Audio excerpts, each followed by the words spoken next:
Hello दोस्तों, अभी हम देखने वाले पॉलीकैब इंडिया लिमिटेड के बारे में।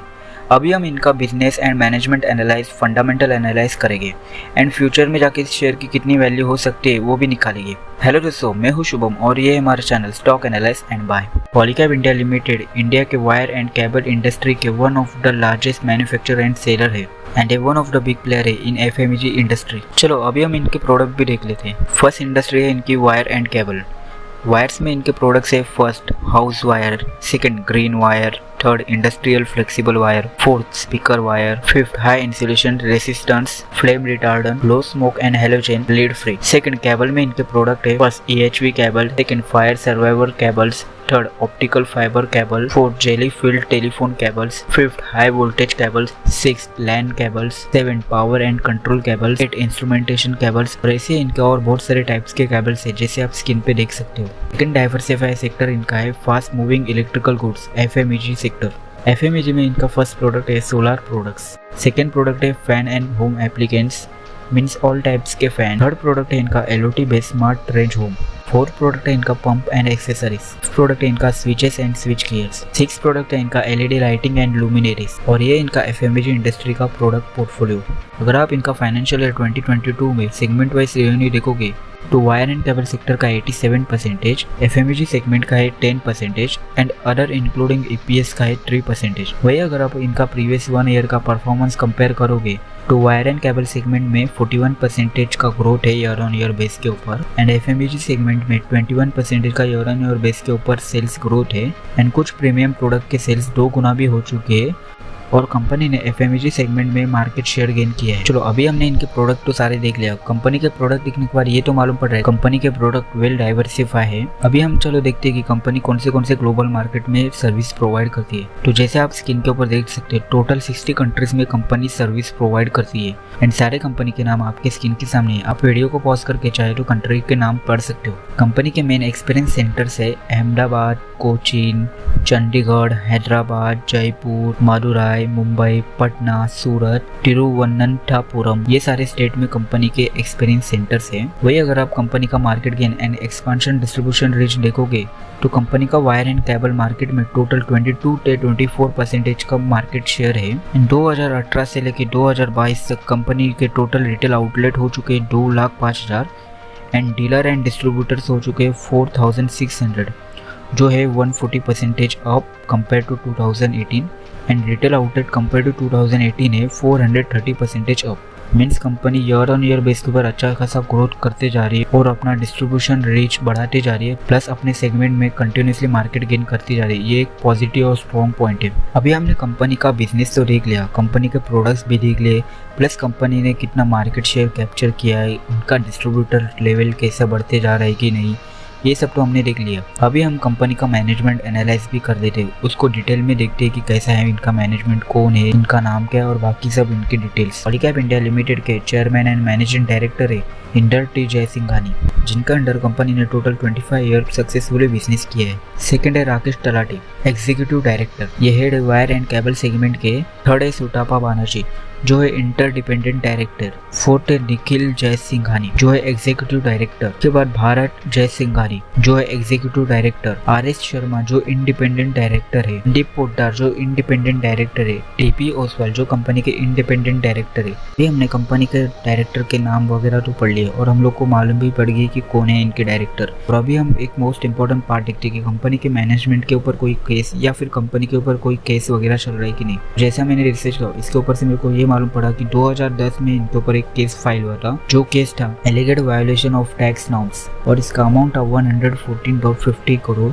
वो भी 2010 में। उसके बाद कंपनी के ऊपर कौन सा भी केस वगैरह रजिस्टर नहीं हुआ है, ना ही कौन से मैनेजमेंट के ऊपर कोई केस वगैरह अभी भी चल रहा है। अगर आप इस केस के बारे में देखोगे तो टैक्स वायोलेशन करना एक नॉर्मल, मतलब अगर आप 10 में से नॉर्मली बहुत सारी कंपनी तो टैक्स बचाने के बारे में सोचती है।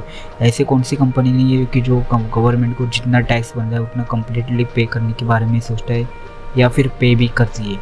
ओके, सो टैक्स के इसमें केस में पकड़ा जाना वो इतना कुछ मतलब बड़ी बात नहीं है अगर आप कंपनी का साइज एंड कंपनी देखोगे तो, और वो भी टैक्स की अमाउंट बहुत छोटी है अगर आप अभी की कंपनी की साइज कंपेयर करोगे।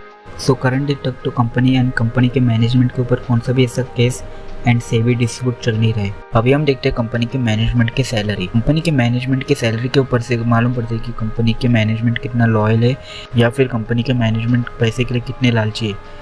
ये पॉइंट कंपनी के सैलरी के ऊपर से भी मालूम पड़ता है। तो चलो अभी हम कंपनी के मैनेजमेंट की सैलरी देखते हैं। जैसे आप स्क्रीन के ऊपर देख रहे होगे तो ये है कंपनी के मैनेजमेंट के फाइनेंशियल और 21-22 के सैलरीज। इसमें आप 2 कॉलम देख रहे होगे, for the year ended and outstanding for the year and. और जैसे अभी आप आगे भी देख सकते हो स्क्रीन के ऊपर, ये सारे मैनेजमेंट है और इनका सैलरीज ये सारे है। अभी हमको एक काम करना है कि इन सारे सैलरीज का टोटल करना है। ओके, टोटल करते समय सिर्फ में जो सैलरी रिसीव किया है वही नहीं टोटल करने वाला है। तो आउटस्टैंडिंग सैलरी कितना देने का बाकी है वो भी ऐड करने वाले। ओके, आउटस्टैंडिंग सैलरी देने का बाकी मीन्स सैलरी देने वाले। ओके, लेकिन नेक्स्ट ईयर देने वाले या फिर कभी अगले महीने दे देंगे ऐसा।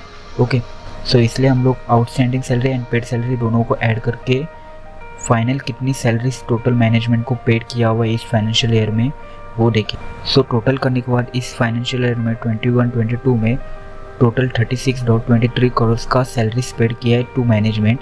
अगर हम इसको कंपेयर करके प्रीवियस फाइनेंशियल ईयर के सैलरी से जो है total 39.42 crore, means year on year base के ऊपर इन्होंने सैलरी डिक्रीज किया है। ओके, इंक्रीज नहीं किया। बेसिकली सारे कंपनीज में क्या होता है, हर मैनेजमेंट अपनी salary year on year base के ऊपर बढ़ा लेता है, कभी कभी डिक्रीज भी करते हैं। क्यों? अगर समझो कंपनी लॉस में चल रही होगी या फिर वो प्रॉफिट जनरेट नहीं कर पा रही होगी तो कभी कभी मैनेजमेंट अपनी सैलरी डिक्रीज करते हैं। सो अभी हम ये भी देख लेते हैं कि कंपनी ने 21-22 में कितना प्रॉफिट किया है। तो फाइनेंशियल 21-22 में टोटल प्रॉफिट है ₹909 करोड़ का।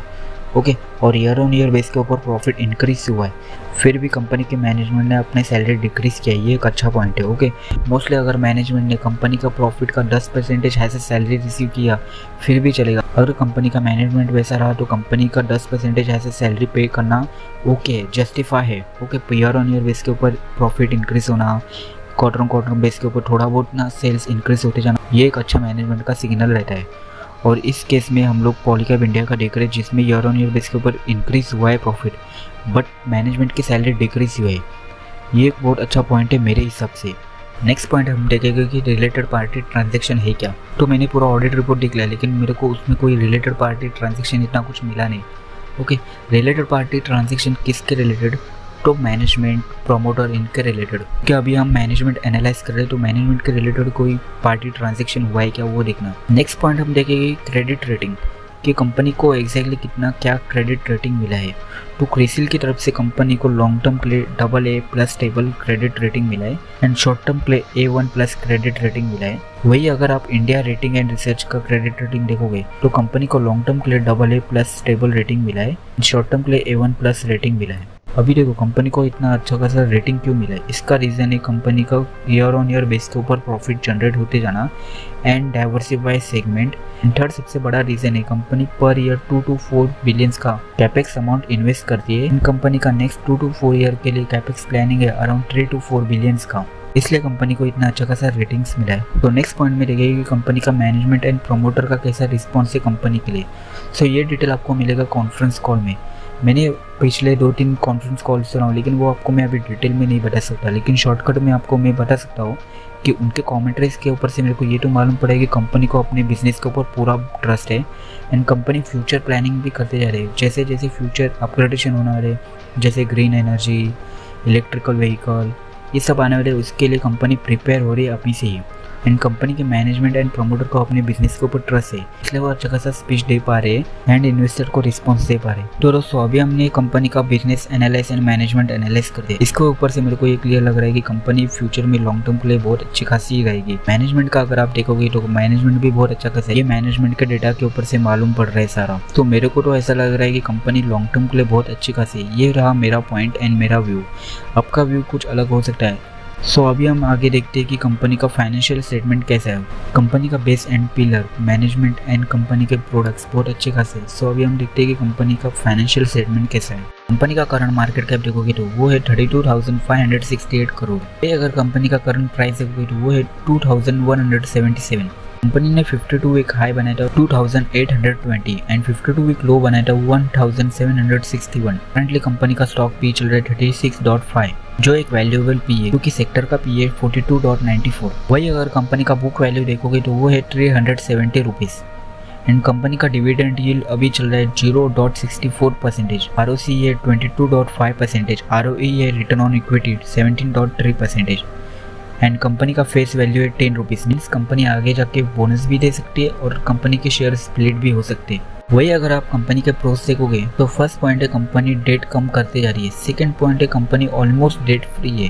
थर्ड पॉइंट है कंपनी कंटिन्यूसली अच्छा खासा क्वार्टर रिजल्ट दिखाती जा रही है। फोर्थ पॉइंट है कंपनी प्रीवियस 5 ईयर से 30.83% के CAGR से प्रॉफिट ग्रोथ करते जा रही है। फिफ्थ पॉइंट है कंपनी ने एक अच्छा खासा healthy dividend pay out maintain किया हुआ है। एंड सिक्स पॉइंट है कंपनी के डेटा कंटिन्यूसली इंप्रूव होते जा रहे हैं, जो है 52 डेज टू 38 डेज। कंपनी का कौन से को तो वो एक भी नहीं है। वही अगर आप कंपनी का क्वार्टर रिजल्ट देखोगे तो प्रीवियस 4 क्वार्टर का अगर आप रिजल्ट देखोगे तो वो क्वार्टर बेस के ऊपर बहुत अच्छे खासे इंप्रूव होते जा रहे हैं। अगर आप कंपनी का सेल्स देखोगे तो जून 21 में था 1881, जो जाके मार्च 2022 में 3970 करोड़ के हो चुके हैं। वही अगर आप कंपनी के एक्सपेंसेस देखोगे तो वो भी कंटिन्यूसली वैसे ही बढ़ते जा रहे हैं जैसे सेल्स बढ़ते जा रहे हैं। आपको ये बात समझना होगा कि कंपनी का अगर सेल्स बढ़ेगा, एक्सपेंसेस भी उसी बेसिस के ऊपर इंक्रीज होते जाएगा। तो कंपनी का एक्सपेंसेस है जून 21 में 1743, जो जाके मार्च 2022 में 3494 करोड़ के हो चुके हैं। वही अगर आप इनका प्रॉफिट देखोगे, सेल्स माइनस एक्सपेंसेस, तो वो है 137, जो जाके मार्च 2022 में 476 करोड़ के हो चुके हैं। आप interest and other depreciation and tax वगैरह पे करने के बाद फाइनल प्रॉफिट देखोगे, net profit after tax PAT, वो है जून 21 में 74 करोड़ का, जो जाके मार्च 2022 तक 322 तक हो चुके हैं। तो आप देख सकते हो कि कंपनी के प्रॉफिट एंड कंपनी के सेल्स कैसे इंक्रीज होते जा रहे हैं पर क्वार्टर बेस के ऊपर। ये एक अच्छा एंड फंडामेंटली स्ट्रॉन्ग कंपनी के इंडिकेटर्स रहते हैं। नेक्स्ट पॉइंट अभी हम देखेंगे ईयर ऑन ईयर बेस के ऊपर इनका प्रॉफिट एंड लॉस स्टेटमेंट। मार्च 2019 में इनका सेल्स है 7986, जो जाके मार्च 2022 में 12,204 का हो चुका है। मतलब ईयर ऑन ईयर बेस के ऊपर देख रहे हो तो आपको अच्छा खासा ग्रोथ दिख रही है सेल्स में। वही अगर आप एक्सपेंसेस माइनस करने के बाद ऑपरेटिंग प्रॉफिट देखोगे तो वो है मार्च 2019 में 950, जो जाके मार्च 2022 में 1264 का हो चुका है। एंड अगर आप कंपनी का OPM देखोगे, ऑपरेटिंग प्रॉफिट मार्जिन, तो वो भी कंटिन्यूसली इंक्रीज हो रहा है, धीरे धीरे क्यों ना लेकिन इंक्रीज हो रहा है। 12, 13, मतलब कंपनी का OPM भी बहुत अच्छा खासा है, कंपनी का प्रॉफिट भी बढ़ते जा रहा है। तो इसके बाद कंपनी इंटरेस्ट एंड डेप्रिसिएशन वगैरह पे करने के बाद कंपनी का प्रॉफिट आफ्टर टैक्स PAT आएगा मार्च 2019 में 500, जो जाके बढ़ के मार्च 2022 में 909 करोड़ का हो चुका है। मार्च 2022 में आप देखोगे तो कोरोना का इम्पैक्ट गिरा है, प्लस कमोडिटी प्राइस हाइक हुए, इन्फ्लेशन हुआ है, फिर भी कंपनी का प्रॉफिट डाउन नहीं हुआ है। ये एक अच्छा खासा पॉइंट है। अभी हमने प्रॉफिट एंड लॉस स्टेटमेंट तो पढ़ लिए। प्रॉफिट एंड लॉस स्टेटमेंट तो बहुत अच्छे खासे कंपनी के दिख रहे हैं। Okay, year on year and quarter दोनों बेस के ऊपर कंपनी इंप्रूव ही करती जा रही है। अभी हम कंपनी के बैलेंस शीट भी देख ले रहे हैं कि कंपनी के रिजर्व एंड बोरोइंग्स कैसे हैं। कंपनी के reserve year on year base के ऊपर बढ़ना ही चाहिए और कंपनी के बोरोइंग्स हो सके तो ईयर ऑन ईयर बेस के ऊपर कम होते जाना चाहिए, धीरे धीरे क्यों ना लेकिन कम होते जाना चाहिए। ये कंपनी के लॉन्ग टर्म सर्वाइवल के लिए बहुत बेनिफिशियल रहता है। कंपनी के रिजर्व अगर आप देखोगे मार्च 2019 में है 2706 करोड़ रुपीस, जो जाके मार्च 2022 में हो चुका है 5394। मीन्स 4 सालों में कंपनी के रिजर्व डबल हो चुके हैं। वही अगर आप कंपनी के बोरोइंग्स देखोगे, लोन्स वगैरह लॉन्ग टर्म लोन्स देखोगे तो 2019 में था 272 और मार्च 2022 में only 118 crore rupees. Means company का बोरोइंग्स लॉन्ग टर्म भी बहुत अच्छा खासा डाउन होते ही जा रहे हैं और कंपनी के रिजर्व बढ़ते जा रहे हैं। वही अगर आप कंपनी का फिक्स असेट देखोगे तो वो है 2019 में 1276 करोड़, जो जाके मार्च 2022 में 1675 करोड़ का हो चुका है। इस कंपनी के फिक्स असेट्स भी कंटिन्यूसली बढ़ते ही जा रहे हैं, ये भी एक अच्छा पॉइंट है। आगे अभी हम देखेंगे कंपनी के कैश फ्लो स्टेटमेंट। अभी हम डिटेल में नहीं पढ़ेंगे, नहीं तो वीडियो और भी बहुत ज़्यादा बड़ी लंबी हो जाएगी। सो अभी हम पॉलीकैब इंडिया लिमिटेड के कैश फ्लो स्टेटमेंट के कुछ मेन पॉइंट देख लेते हैं। इसमें फर्स्ट इंपॉर्टेंट पॉइंट है cash generated from operation. So वो है कंपनी का 8045.56 crore rupees. Next important point है purchase of property, plants and equipments. Polycab India limited एक मैन्युफैक्चर कंपनी है, सो इनके इसमें purchase of property, plants and equipments ये देखना बहुत इंपॉर्टेंट रहेगा। तो कंपनी ने टोटल री इन्वेस्ट अमाउंट किया है 526.52 करोड़ रुपीस। इन्होंने एक बहुत बड़ा अमाउंट म्यूचुअल फंड में भी इन्वेस्ट किया है, जो है अराउंड 9268 करोड़ रुपीस। और कंपनी ने बैंक में भी डिपॉजिट किया है, वो है around 407 crore rupees. Means company का अगर आप देखोगे तो कंपनी के पास बहुत सारा कैश अवेलेबल है। कंपनी चाहे तो फ्यूचर में इनको जो भी अपॉर्चुनिटी मिलेगी उसमें इन्वेस्ट करते जा सकती है, क्योंकि कंपनी के पास ऑलरेडी बहुत सारा कैश अवेलेबल दिख रहा है हम लोग को। इसको इन्वेस्ट कर रही है म्यूचुअल फंड में भी, प्लस री इन्वेस्ट कर रही है बिजनेस में भी, प्लस बैंक में भी वो इन्वेस्ट कर रहे हैं। नेक्स्ट इंपॉर्टेंट पॉइंट है repayment of long term borrowings.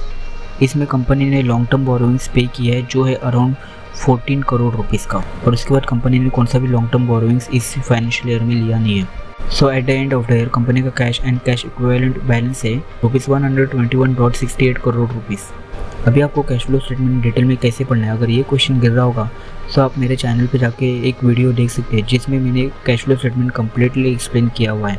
अभी हम देखते हैं कंपनी का कंपाउंडेड सेल्स ग्रोथ कितना है, कंपाउंडेड प्रॉफिट ग्रोथ कितना है। सो कंपनी का प्रीवियस 10 ईयर का सेल्स ग्रोथ का रिकॉर्ड नहीं है हमारे पास, लेकिन प्रीवियस 5 ईयर में कंपनी ने 17% के CAGR से सेल्स ग्रोथ किया हुआ है। प्रीवियस 3 ईयर में 15% के कंपाउंडेड सेल्स ग्रोथ किया हुआ है। एंड ट्रेलिंग 12 मंथ में कंपनी ने 39% के कंपाउंडेड सेल्स ग्रोथ किए हुए। उसके बाद अगर आप कंपाउंडेड प्रॉफिट ग्रोथ देखोगे तो प्रीवियस 5 ईयर में कंपनी ने 31% के कंपाउंडेड प्रॉफिट ग्रोथ किया हुआ है। प्रीवियस 3 ईयर में 21% के कंपाउंडेड प्रॉफिट ग्रोथ किया हुआ है। और ट्रेलिंग 12 मंथ्स में 3% का कंपाउंडेड प्रॉफिट ग्रोथ है। अगर आप रिटर्न ऑन इक्विटी देखोगे ROE, तो वो प्रीवियस 5 ईयर में 19% से ग्रो हुआ है, प्रीवियस 3 ईयर से 20% एंड लास्ट ईयर में 17% से ग्रोथ हुआ है। अभी फाइनेंशियल स्टेटमेंट का हम लोग नेक्स्ट पॉइंट देखते हैं शेयर होल्डिंग पैटर्न। कंपनी का शेयर होल्डिंग पैटर्न स्टेबल रहना एक अच्छी बात रहती है। कंपनी के प्रोमोटर कंटिन्यूसली क्वार्टर या फिर ईयर ऑन ईयर बेस के ऊपर शेयर बेचते जा रहे हैं। इसका एक सिग्नल रहता है कि कंपनी के मैनेजमेंट या फिर कंपनी के प्रोमोटर का अपने बिजनेस के ऊपर ट्रस्ट नहीं है, इसलिए वो शेयर को बेचते जा रही है। अगर इसका ही अपोजिट रिएक्शन अगर आपको देखने को मिले, कंपनी के मैनेजमेंट प्रोमोटर कंपनी के शेयर्स कंटिन्यूसली बाय करते ही जा रहे हैं हर क्वार्टर या फिर 2 क्वार्टर में एक बार, सो एक इंडिकेट करता है कि कंपनी में आगे जाके कुछ तो बड़ा होने वाला है। कंपनी के या फिर रिवेन्यू बढ़ने वाले हैं या फिर कुछ ना कुछ बड़ा होने वाला है, इसलिए कंपनी के मैनेजमेंट उस शेयर को परचेस करते जा रहे हैं। सो चलो पॉलीकैब इंडिया लिमिटेड के शेयर होल्डिंग पैटर्न देखते हैं। अगर आप मार्च 2021 में प्रोमोटर के शेयर होल्डिंग देखोगे तो वो है 68.42, जो जाके मार्च 2022 तक 68.080 है। मतलब एक स्टेबल ही है, कुछ परचेस भी नहीं किया है शेयर, ना ही कुछ भी सेल किया कंपनी के शेयर्स। उसके बाद अगर आप FII की होल्डिंग देखोगे तो वो भी एक स्टेबल ही है, जो है मार्च 2021 में 6.38, जो जाके मार्च 2022 तक 5.75 का हो चुका है। और DIS के होल्डिंग है मार्च 2021 में 9.91, जो जाके मार्च 2022 तक 9.18 हो चुके हैं। मतलब FII, DII एंड प्रोमोटर तीनों के होल्डिंग एक स्टेबल ही है, किसी ने ज़्यादा माल बेचा भी नहीं है और ज़्यादा माल परचेज भी नहीं किया। वही अगर आप पब्लिक के होल्डिंग देखोगे तो वो है 15.29, जो जाके मार्च 2022 तक 16.98 के हो चुके हैं। और पब्लिक के भी होल्डिंग एक स्टेबल और ओके होल्डिंग है। और सो ये कंपनी का अच्छा खासा शेयर होल्डिंग पैटर्न दिख रहा है मेरे को। अभी कंपनी का कम्प्लीटली फंडामेंटल एनालाइज करने के बाद मैं आपको ये एक एडवाइस दे सकता हूँ कि कंपनी लॉन्ग टर्म के लिए बहुत अच्छी खासी है एंड कंपनी लॉन्ग टर्म में ग्रो होने की कैपेसिटी रखती है। ये फाइनेंशियल स्टेटमेंट के ऊपर से हम लोग को कम्प्लीटली दिख रहा है। अभी हम देखते हैं कि कंपनी का फ्यूचर में जाके कितनी वैल्यू हो सकती है एंड कंपनी का बेसिक वैल्यू क्या हो सकती है और कंपनी के प्रीमियम वैल्यू क्या हो सकती है फ्यूचर में जाके। ये सारे वैल्यू अभी हम निकालते हैं। अभी हम पॉलीकैब इंडिया लिमिटेड का फ्यूचर वैल्यू कितनी हो सकती है वो हम निकालते हैं। पॉलीकैब इंडिया लिमिटेड में हम 2 केस लेने वाले। फर्स्ट केस में हम फेयर पी लेने वाले जो रहेगा 30 का, एंड सेकंड केस में हम प्रीमियम पी कंसिडर करने वाले जो रहेगा 45 का। अभी हमने 45 का पी क्यों दिया, उसका रीज़न है कंपनी जिस सेक्टर को बिलोंग करती है उसका पी है 42.98 का। सो कौन से भी फंडामेंटली स्ट्रॉन्ग कंपनी सेक्टर के पी एंड सेक्टर को आउट परफॉर्म करती है, इसलिए सेक्टर के पी से थोड़ा ज़्यादा पी हमने इस शेयर को दिया है। कंपनी का EPS है 2022 में 60.80 का एंड कंपनी का EPS प्रीवियस 5 ईयर से 20.48% से ग्रोथ होते जा रहा है। सो अभी हम फर्स्ट केस लेते हैं जिसमें हम फेयर पी देने वाले 30 का। सो 2023 में कंपनी का EPS 20.48% से ग्रो होके हो जाएगा 73.45 का, जिसको हम मल्टीप्लाई करके 30 का फेयर पी से। सो कंपनी के शेयर की वैल्यू निकलेगी 2197.5 रुपीज़। वैसे 2024 में कंपनी का EPS 20.48% से ग्रो होके 88.25 का हो जाएगा, जिसको हम मल्टीप्लाई करेंगे 30 से। उसके बाद कंपनी का शेयर की वैल्यू हो जाएगी 2647.5%। वैसे अगर आप कैलकुलेट करते जाओगे तो 2027 में कंपनी का EPS ग्रो होकर 154.32 का हो जाएगा, जिसको हम लोग मल्टीप्लाई करेंगे 30 से। उसके बाद 2027 में शेयर की वैल्यू मिलेगी हम लोग को 4629.6 रुपीज़। अभी हम सेकंड केस देखते हैं। सेकंड केस में हम लोग प्रीमियम पी लेने वाले 45 का। 2023 में कंपनी का EPS 20.48% से ग्रो होके हो जाएगा 73.25 का, जिसको हम लोग मल्टीप्लाई करेंगे प्रीमियम पी से जो है 45 का। हम लोग को 2023 में शेयर की वैल्यू मिलेगी 3296.25। वैसे 2024 में हम लोग EPS ग्रोथ करेंगे 20.18% से। हम लोग को EPS मिलेगा 88.25 का, जिसको हम लोग मल्टीप्लाई करेंगे 45 से। हम लोग को शेयर की वैल्यू मिलेगी 3971.25 रुपीज़। वैसे अगर आप कैलकुलेट करते जाओगे तो 2027 में आपको EPS मिलेगा 154.32 रुपीज़, जिसको आप मल्टीप्लाई करोगे 45 से तो आपको 2027 में शेयर की वैल्यू मिलेगी 6944.4 रुपीज़। लेकिन दोस्तों मैं आपको एक डिस्क्लेमर देना चाहूँगा, ये हमारी वैल्यू सारी एस्टिमेटेड वैल्यू है, ओके। ऐसा कुछ नहीं लिखा हुआ कि यही वैल्यू आएगी, इससे ज़्यादा भी आ सकती है वैल्यू, या फिर समझो आगे जाके और भी कमोडिटी प्राइस में राइस आने लगा या फिर इन्फ्लेशन कंट्रोल के बाहर चला गया, सो कंपनी के ऊपर कुछ ईयर के लिए इफेक्ट गिर सकता है। सो उसकी वजह से कंपनी का प्रॉफिट भी एक स्टेबल रह सकता है और उसकी वजह से कंपनी का स्टॉक प्राइस भी एक स्टेबल रेंज के ऊपर रहेगा। सो दोस्तों अगर आपको वीडियो पसंद आ रही है तो वीडियो को लाइक करना और चैनल को सब्सक्राइब जरूर करना। अभी के लिए बाय बाय।